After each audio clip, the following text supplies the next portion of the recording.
Hello friends, मैं आरती छवि अपने YouTube channel think positive पर आपका स्वागत करती हूँ। आज हम इतिहास का अध्ययन करेंगे। इतिहास में मध्यकालीन भारतीय इतिहास का अध्ययन करेंगे।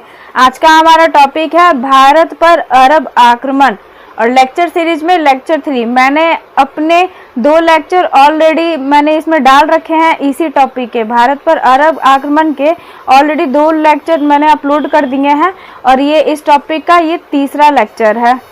तो चलिए शुरू करते हैं। भारत पर अरब आक्रमण। ये पहले आप ये सबसे पहले तो ये चित्र देखिए। यहाँ पे जो ये इमेज है, ये इमेज किसकी है? ये इमेज है मोहम्मद बिन कासिम की।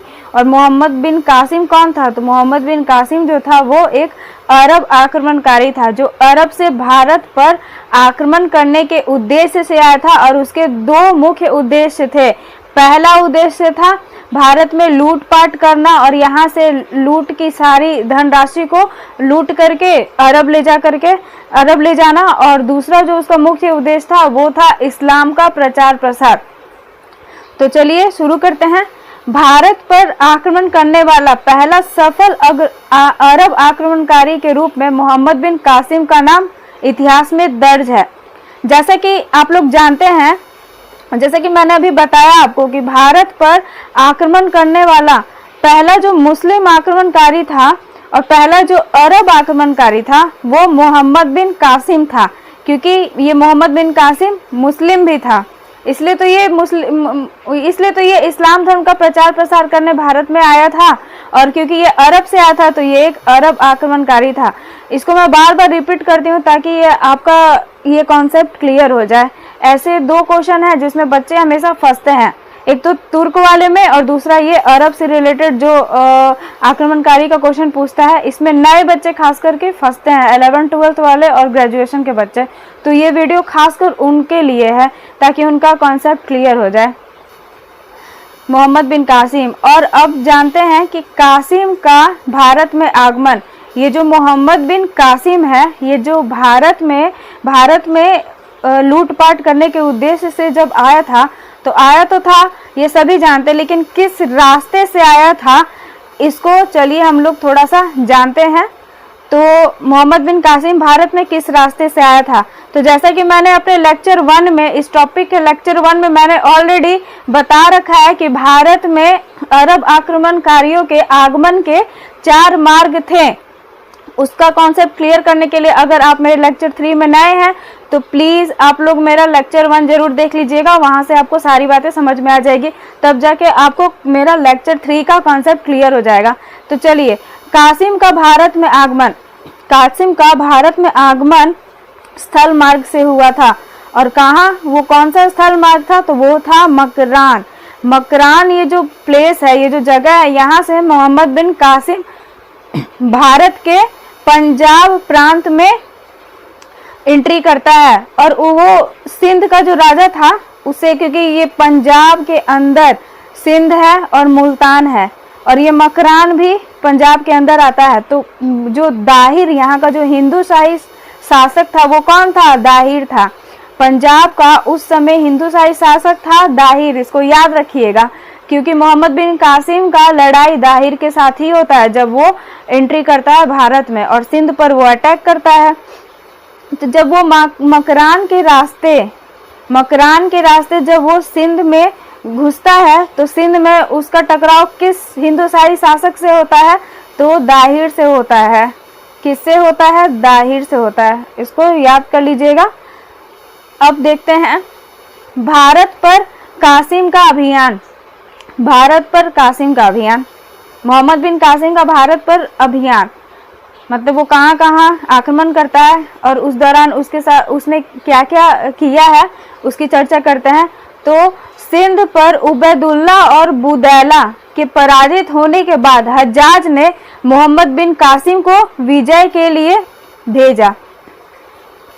ये जो लाइन है इसको मैं आप लोगों को क्लियर कर देती हूँ कि सिंध पर उबैदुल्ला और बुदैला, याद करिए ये मेरे लेक्चर 2 में मैंने बताया है। इसमें मैं फिर से बता देती हूँ कि ये जो उबैदुल्ला था और बुदैला था ये भी एक अरब आक्रमणकारी ही थे। उबैदुल्ला और बुदैला ये दोनों जो थे ये मोहम्मद बिन कासिम के पहले भारत में आ आक्रमण करने के उद्देश्य से, सिंध को जीतने के उद्देश्य से, पर इन दोनों का आक्रमण जो है, इन दोनों का अभियान जो है भारत में सफल नहीं होता है।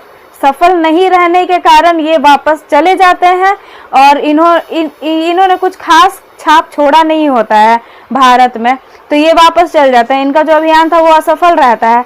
हाँ, तो इतिहासकार इनके अभियानों को असफल घोषित किए हैं। और अब ये जो मोहम्मद बिन कासिम है, जब सिंध पर उबैदुल्ला और बुदैला आक्रमण करके पराजित होकर के वापस चले जाते हैं, तब जो इराक का हज्जाज था, इराक का जो हज्जाज था, मैं बार बार कहती हूँ मेरे लेक्चर 1 लेक्चर 2 को जरूर देखिएगा। तो ये जो इराक का जो हज्जाज था वो मोहम्मद बिन कासिम को विजय के लिए भारत भेजता है। मोहम्मद बिन कासिम को विजय के लिए भारत भेजता है, क्योंकि उसने ऑलरेडी ये दो आक्रमणकारी को जब वो सिंध पर आक्रमण करने के लिए भेजता है तो ये लोग दोनों असफल हो जाते हैं। इसलिए वो अब अगला जो आक्रमणकारी है वो मोहम्मद बिन कासिम है। हज्जाज मोहम्मद बिन कासिम को भारत पर आक्रमण करने के लिए भेजता है। और जब मोहम्मद बिन कासिम भारत पर आक्रमण करता है तो वो विजयी होता है। वो उसका जो मुठभेड़ होता है वो दाहिर के साथ होता है, जो कि पंजाब का हिंदू शाही शासक था। उसको मोहम्मद बिन कासिम ने हरा दिया। उसके बाद दाहिर को वो बंदी बना लेता है, उसको पूरा लूटता है और उसके बाद वहाँ के जितने भी जनता है उसको गुलाम बनाता है। साथ ही उन सारे जनताओं को, कुछ को तो वो अपने साथ ही अरब लेकर के जाता है और उन सबको जबरदस्ती मुस्लिम धर्म में कन्वर्ट किया जाता है इन लोगों के द्वारा। कासिम हज्जाज का दामाद और भतीजा दोनों था। यहाँ थोड़ा सा मोहम्मद बिन कासिम के बारे में जान लेंगे कि मोहम्मद बिन कासिम और ये जो इराक का हज्जाज था, ये दोनों के बीच किस प्रकार के संबंध थे, क्या कनेक्शन था ये दोनों के बीच में। तो इन दोनों के बीच में रिश्ता था। ये जो मोहम्मद बिन कासिम था जो एक अरब आक्रमणकारी था, ये जो मोहम्मद बिन कासिम था जो मुस्लिम आक्रमणकारी था, इसका हज्जाज के साथ दामाद और भतीजे का रिलेशन था। मोहम्मद बिन कासिम हज्जाज का दामाद भी था और रिश्ते में भतीजा भी लगता था। कासिम मकरान के रास्ते स्थल मार्ग से भारत में दाखिल होता है। जो मोहम्मद बिन कासिम है वो किस रास्ते भारत में दाखिल होता है, तो मैंने इसके पहले ये जो मानचित्र है, ये मानचित्र है दोस्तों, इसको ध्यान से देखिए। मैंने आपको पहले ही बता दिया कि कासिम जो है मकरान के रास्ते भारत में एंट्री करता है। ये क्वेश्चन पूछता है, इसको याद रख लीजिएगा कि मोहम्मद बिन कासिम जो है मकरान के रास्ते स्थल मार्ग से, किस मार्ग से, स्थल मार्ग से, मकरान बंदरगाह नहीं है, याद रखिएगा। मोहम्मद बिन कासिम मकरान के स्थल मार्ग से भारत में दाखिल होता है। कासिम की मतलब यहाँ थोड़ा सा और जान लीजिए कि बस ऐसी नॉलेज के लिए कि ये जो मकरान है, ये मकरान कहाँ पड़ता है, ये मैं नए स्टूडेंट्स को बता रही हूँ जो अभी जस्ट हिस्ट्री से वो अवगत हो रहे हैं, तो उनको मैं बता रही हूँ कि ये मकरान जो है, मकरान पंजाब प्रांत में पड़ता है, भारत के पंजाब प्रांत में पड़ता है। बस अब कासिम की मदद, ये जो टॉपिक है कासिम की मदद मतलब मोहम्मद बिन कासिम की मदद, ये टॉपिक थोड़ा समझ लीजिए कि कासिम की मदद अर्थात मोहम्मद बिन कासिम जब भारत में एंट्री करता है तो उसका मदद किन किन लोगों ने किया था, वो कहाँ कहाँ के थे। तो चलिए जानते हैं कि मकरान के गवर्नर मोहम्मद हारून ने सेना सहित मदद की मोहम्मद बिन कासिम की। मोहम्मद बिन कासिम जब मकरान से हो करके मतलब जब सिंध पर अटैक करता है और वहाँ जहाँ पे उसका मुठभेड़ दाहिर के साथ होता है, तो उस दौरान वो जो मकरान है, मकरान जो जगह है, वहाँ का जो गवर्नर था वो कौन था, मोहम्मद हारून था। मोहम्मद हारून ने मोहम्मद बिन कासिम की मदद की थी ताकि वो दाहिर के साथ मतलब युद्ध में जीत सके, सफल हो सके। और उसके बाद सिंध के जाटों, मेढ़ों और बौद्ध भिक्षुओं ने मदद की क्योंकि वो दाहिर से अप्रसन्न थे। यहाँ मैं बता देती हूँ आपको कि उसके बाद मकरान का जो गवर्नर था मोहम्मद हारून, वो तो मोहम्मद बिन कासिम का हेल्प करता ही करता है।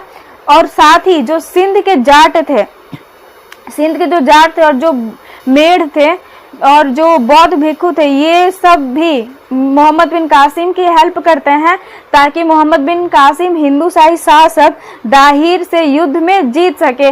क्योंकि ये जो बौद्ध भिक्षु थे, ये जो है हिंदूशाही शासक जो दाहिर था उससे ये लोग अप्रसन्न थे। क्या थे? अप्रसन्न थे, खुश नहीं थे। और जाट भी खुश नहीं थे दाहिर से, और बौद्ध भिक्षु तो खुश थे ही नहीं, और मेढ़ भी खुश नहीं थे। इसलिए ये तीनों जो है मोहम्मद बिन कासिम का मदद करते हैं ताकि वो दाहिर से युद्ध में जीत सके।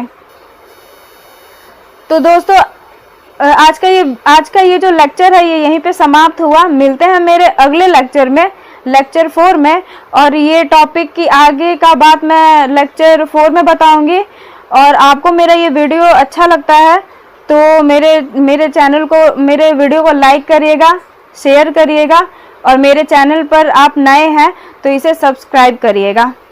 मेरा वीडियो देखने के लिए आप सबको बहुत बहुत धन्यवाद।